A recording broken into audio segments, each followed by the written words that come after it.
আসসালামু আলাইকুম। আশা করি সবাই ভালো আছেন।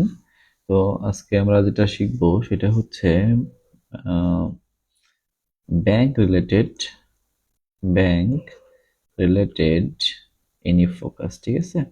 ব্যাংক রিলেটেড এনি ফোকাস আমরা কি করে লিখবো এবং আমরা কি করে এর কি পয়েন্টগুলো মনে রাখবো, নেক্সট আমরা যখন খাতায় প্রেজেন্ট করব তখন আমাদের এই জিনিসটা বুঝতে কিন্তু আরো সুবিধা হবে, ঠিক আছে?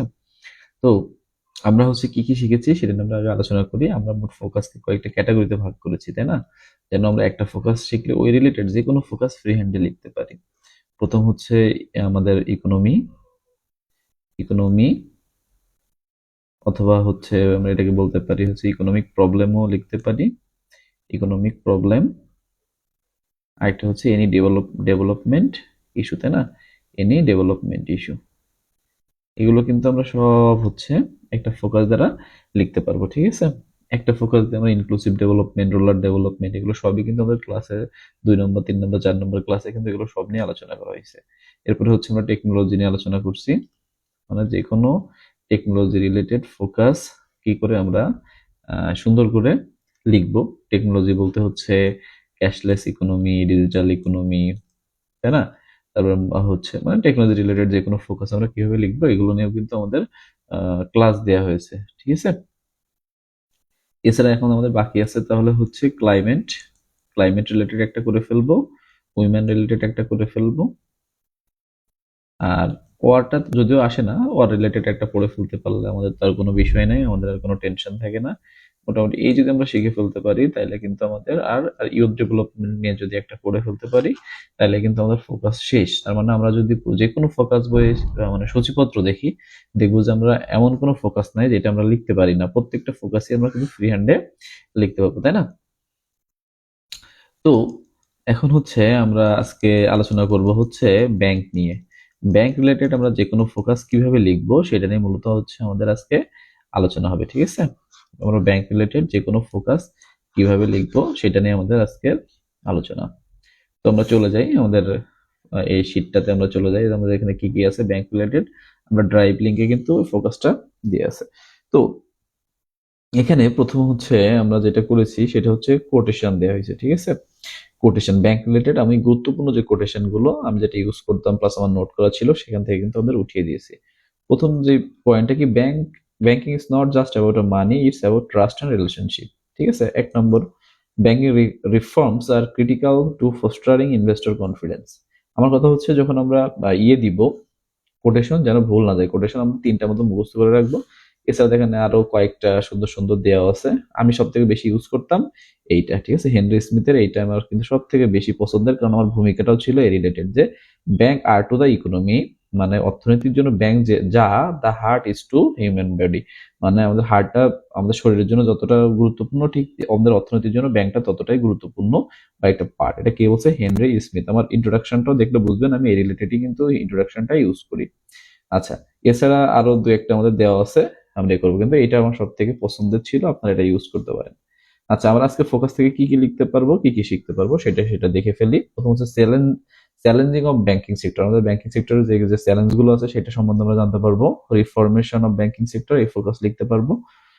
Problem and prospect of banking sector, এটা লিখতে পারবো। মেজর রিস্ক আর চ্যালেঞ্জ লিখতে পারবো। Digital banking challenge and future prospect লিখতে পারবো। ক্যাশলেস ব্যাংকিং নিয়ে লিখতে পারবো।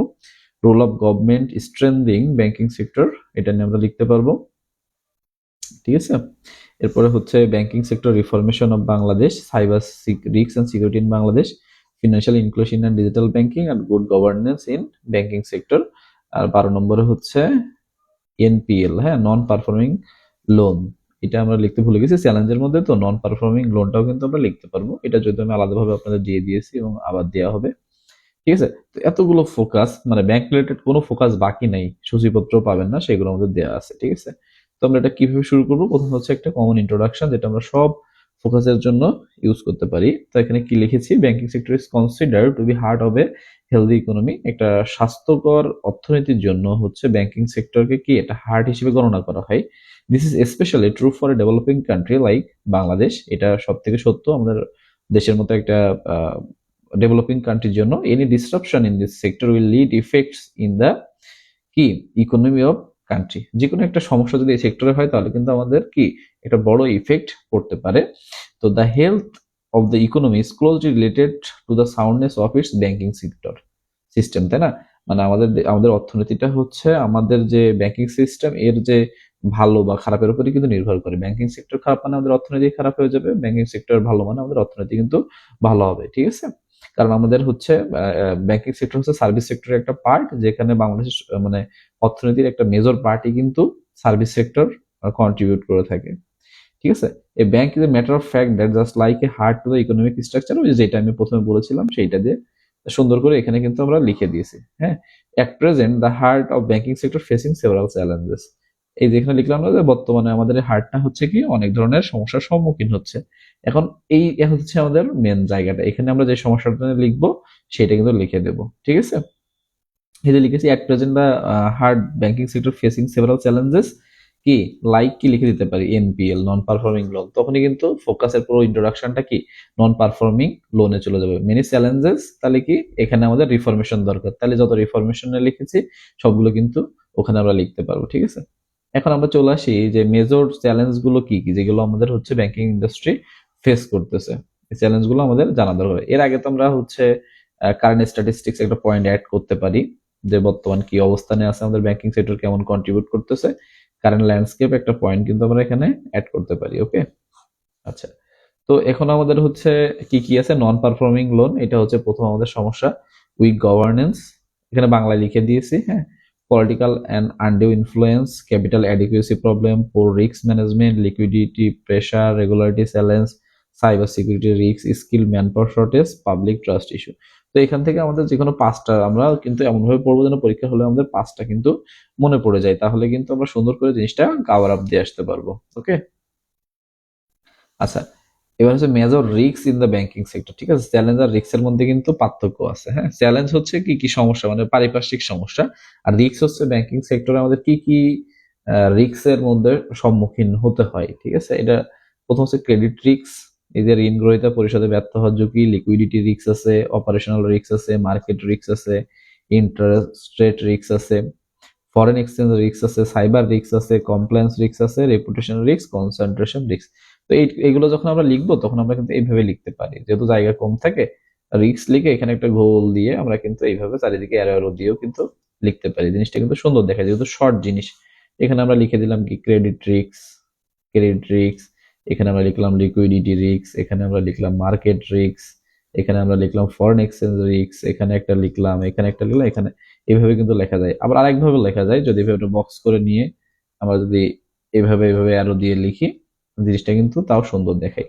যেহেতু আমাদের অল্প জায়গার মধ্যে এই রিস্ক গুলোকে প্রেজেন্ট করতে হবে, তাহলে আমরা এই স্টাইলে কিন্তু সুন্দর করে গ্রাফ এঁকেও কিন্তু আমরা জিনিসটা লিখে দিতে পারি। ওকে, এবার হচ্ছে challenge in the digital banking and cashless banking. যদি এই শুধুমাত্র আমরা ডিজিটাল ব্যাংকিং আর ক্যাশলেস ব্যাংকিং নিয়ে লিখি, সেক্ষেত্রে কিন্তু আমাদের এই পয়েন্টটা দিতে হবে। হ্যাঁ, এর মধ্যে অ্যাড করে দিয়েছি যাতে আপনাদের হচ্ছে পরবর্তীতে সমস্যা না হয়। হ্যাঁ, সাধারণত যেগুলো লিখবো তার মধ্যে তো এই পয়েন্টগুলো আমার আনার দরকার নেই, কিন্তু যেহেতু ডিজিটাল ব্যাংকিং এবং ক্যাশলেস ব্যাংকিংটা এর সাথে ইনক্লুডেড, আমরা আগে টেকনোলজি রিলেটেড এর মধ্যে কিন্তু এই সেম পয়েন্টগুলো এনেছিলাম, তো সেইগুলোই আর কি। তো আমাদের ডিজিটাল ব্যাংকিং এ কি কি চ্যালেঞ্জ আছে, একটা হচ্ছে সাইবার সিকিউরিটি থ্রেটস তো আছেই, হ্যাকিং এর প্রবলেম, লো ডিজিটাল লিটারেসি, আমাদের অনেকের এই যে এই সম্বন্ধে সীমিত যে জ্ঞান, এটার জন্য সমস্যা, ইনফ্রাস্ট্রাকচার গ্যাপ আছে, যে আমাদের দুর্বল নেটওয়ার্ক ব্যবস্থা, ফ্রড আছে, স্ক্যাম আছে, ট্রাস্ট ডেফিসিট আছে, তাই না? এছাড়া আমাদের আরেক কি আছে, সিস্টেম রিলেবিলিটি আছে, data privacy issue, limited ruler access, regulatory challenges, use behaviour resistance. এটা মোটামুটি হচ্ছে এই জিনিসগুলাই কিন্তু আমাদের চ্যালেঞ্জ, এগুলো কিন্তু আমরা সব জায়গায় ইউজ করতে পারবো। আগে আমাদের এগুলোই নোট করতে হবে, তাহলে আমরা যে কোনো ফোকাস কিন্তু সুন্দরভাবে লিখে আসতে পারবো। ওকে, এখন আমরা এই যে recommendation for digital banking and cashless banking আমরা কি লিখতে পারি, আমাদের ওই যে যেগুলো চ্যালেঞ্জ ছিল সেইগুলো তো এখন আমাদের ইমপ্রুভ করতে হবে। তাহলে স্ট্রেনথেন সাইবার সিকিউরিটি, যেহেতু সাইবার সিকিউরিটি আমাদের একটা সমস্যা, ডিজিটাল লিটারেসি প্রোগ্রাম ছিল, improve infrastructure, strong authentication, customer awareness, data protection, expand rural access, regularity support. তারপর হচ্ছে কি build public trust, promote cashless incentive. তাহলে হয়ে গেল না আমাদের রিকমেন্ডেশন কিন্তু হয়ে গেল। যেগুলো চ্যালেঞ্জ সেগুলো একটু ঘুরিয়ে দিলে কিন্তু আমাদের রিকমেন্ডেশনটা ক্রিয়েট হয়ে যাচ্ছে। ওকে, আচ্ছা। রিকমেন্ডেশন ফর ব্যাংকিং চ্যালেঞ্জ, ঠিক আছে? প্রথমটা কি লিখেছিলাম, ডিজিটাল ব্যাংকিং মানে এই দুইটা পয়েন্ট হচ্ছে আমাদের, এই যে চ্যালেঞ্জ এইটা আর এই যে রিকমেন্ডেশন, এই দুইটা হচ্ছে আমাদের ক্যাশলেস ব্যাংকিং এর জন্য ইউজ করতে হবে, ঠিক আছে, ক্যাশলেস এবং ডিজিটাল ব্যাংকিং এর জন্য। আর পরেরটা হচ্ছে আমাদের এমনি স্বাভাবিক যে কনভেনশনাল ব্যাংকিং আছে তার জন্য কিন্তু আমরা ব্যবহার করব। ওকে, তো আমাদের ব্যাংকিং এর চ্যালেঞ্জের রিকমেন্ডেশন কি কি হতে পারে? প্রথমটাই রিডিউস নন পারফর্মিং লোন, যেহেতু আমাদের চ্যালেঞ্জের প্রথমটাই ছিল non performing loan. Strengthen governance, good গভর্নেন্সটা স্ট্রেনদেন করতে হবে। ইনশিওর রেগুলেটরি ইনফোর্সমেন্ট, মানে আমাদের যে কেন্দ্রীয় ব্যাংকের নীতিমালা আছে না, তাদের কঠোর এবং নিরপেক্ষ বাস্তবায়ন করতে হবে। সবগুলো পাশে বাংলায় লিখে দেওয়া আছে, আপনাদের বুঝতে সুবিধা হবে। Improve risk management, capital strengthening, limit under influence, মানে যেগুলো চ্যালেঞ্জ ছিল সেইগুলো জাস্ট একটু পজিটিভ করে দিলে কিন্তু আমাদের রিকমেন্ডেশন হয়ে গেল। এরপর গভর্নমেন্ট কি কি চ্যালেঞ্জের জন্য কি কি নিচ্ছে, ওই একই, strengthen regulation, legal reforms, reduce NPLs, capital support, digital banking promotion, financial inclusion, good governance, anti corruption measures, cyber security framework and public awareness. ঠিক আছে, আমাদের কিন্তু এত লিখতে হবে না, আমরা 4-5টা দিলে কিন্তু আমাদের মোটামুটি ফোকাসটা কিন্তু ক্রিয়েট হয়ে যাবে। আর লেখার নিয়ম তো আমরা জানি। এখন এই জিনিসগুলো জানা থাকলে কি হবে, আমরা যে কোনো ফোকাসই কিন্তু সুন্দরভাবে পড়ার সাথে সাথেই কিন্তু আমরা লিখে চলে আসতে পারবো। ব্যাংকিং রিলেটেড আমরা যে কোনো ফোকাস, সেটা এনপিএল হোক আর রিফরমেশন অফ ব্যাংকিং সেক্টর হোক, যে কোনো ফোকাসই কিন্তু আমরা লিখতে পারবো। মেন কিন্তু ইন্ট্রো অ্যান্ড কনক্লুশনটা আমরা একটু সুন্দর করে বেশি বেশি করে গুরুত্ব দিয়ে পড়বো, ঠিক আছে। ব্যাংকিং রিলেটেড আরো ফোকাস হচ্ছে ওর ভেতরে দিয়ে দেওয়া হবে। তো শেষে আমি ইন্ট্রোডাকশন কি দিয়েছি, the banking sector of Bangladesh are passing through a crucial critical stage. This sector demand robust, resilient and well guided and well supervised system to tackle the great challenge faced by banks, তাই না? তারপরে মোটামুটি যা দিয়েছি আপনারা পড়লেই বুঝতে পারবেন, এটা একটু মুখস্থ করে ফেলবেন। ভূমিকা এবং উপসংহারটাই হচ্ছে মেন, আর ভেতরে চ্যালেঞ্জ রিকমেন্ডেশন এইগুলো এবং কারেন্ট স্ট্যাটিস্টিক্সটাই হচ্ছে মেন।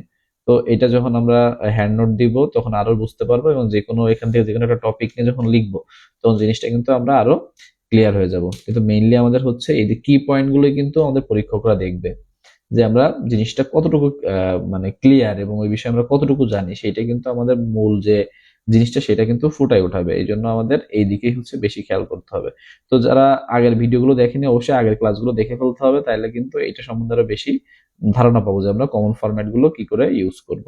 ওকে, ঠিক আছে, তো এটা দেখবেন, তারপর আমরা লাইভে এসে কিন্তু মোটামুটি এটা নিয়ে আলোচনা করবো, আরো সুবিধা হবে। ওকে, ঠিক আছে।